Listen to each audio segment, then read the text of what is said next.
Pemerintah Indonesia mendorong adanya modernisasi mesin di berbagai sektor industri untuk meningkatkan daya saing produk dalam negeri di kancah global, khususnya bidang industri tekstil dan produk tekstil atau TPT. Oleh karena itu, pemerintah akan melakukan deregulasi termasuk memberikan fasilitas pendanaan untuk revitalisasi mesin-mesin produksi. Perbedaan kita dengan Vietnam 1%, tetapi dengan tingkat produktivitas kita yang lebih rendah. Yang kedua, tetap masih menyisakan persoalan di dalam perizinan dan sebagainya, yang Bapak Presiden sendiri sudah memerintahkan lebih dari satu kali agar segera dilakukan deregulasi.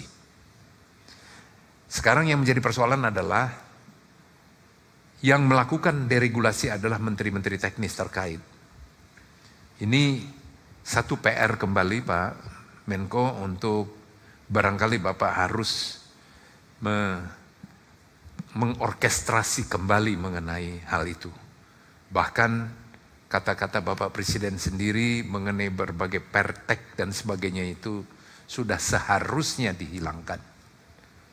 Dan harus izin Bapak Presiden. Itu kalimat yang sangat tegas sekali karena itulah menjadi hambatan.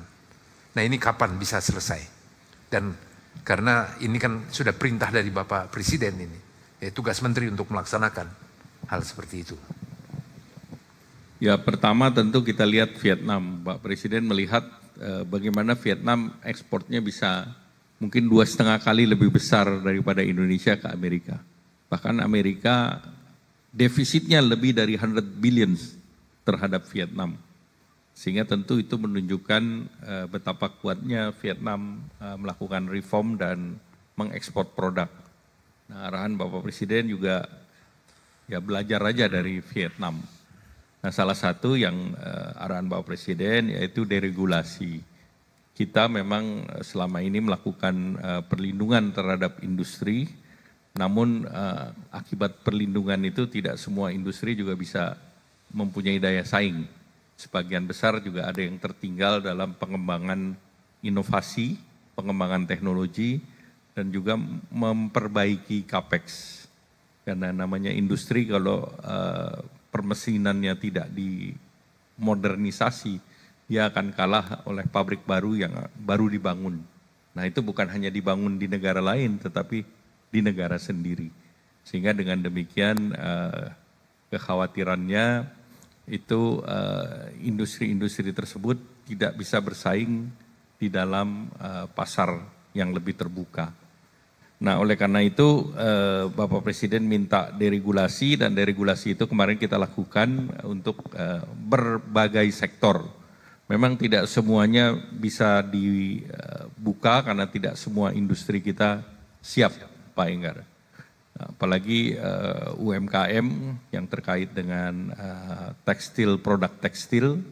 Memang kalau kita lihat di tempatnya di kawasan ekonomi khusus, investasi asing itu mesinnya sangat modern dan mereka juga 90% bahkan re-export lagi. Nah inilah yang menjadi tantangan dalam negeri. Pemerintah menyiapkan kredit investasi untuk tekstil, produk tekstil, furniture dan sepatu itu besarnya 20 triliun.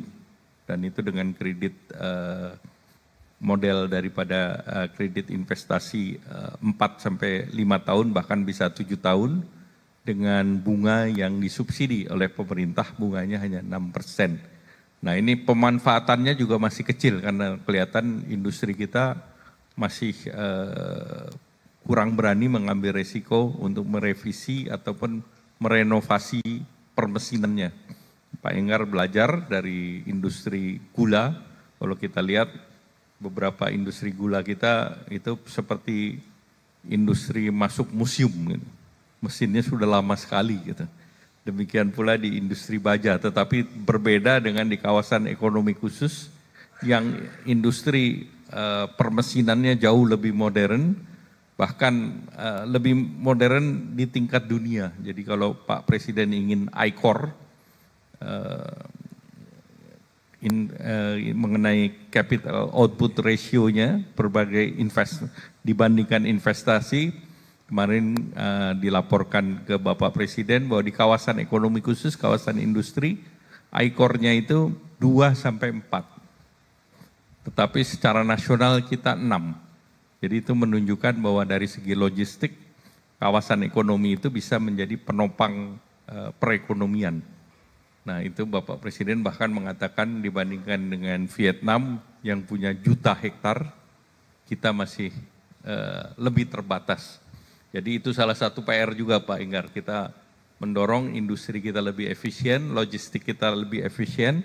Logistik kita ini Pak Dirut Pelindo ini masih double digit, baru 12%. Dan kita mau turun ke 8% itu masih tahun 2035. Jadi sebetulnya terlalu lama untuk memperjuangkan efisiensi kita. Nah tentu dengan investasi terutama logistik itu Pelindo, kawasan ekonomi khusus, sehingga in and out barang itu lebih efisien karena kita bersaing tidak hanya sendiri, tetapi seluruh negara bersaing untuk ke global market. Jadi kita perlu perbaiki dan deregulasi itu menjadi salah satu kunci, tetapi domestik deregulasi kita ketahui banyak industri yang ya speakernya kuat Pak. Ya. Jadi deregulasi versus speaker.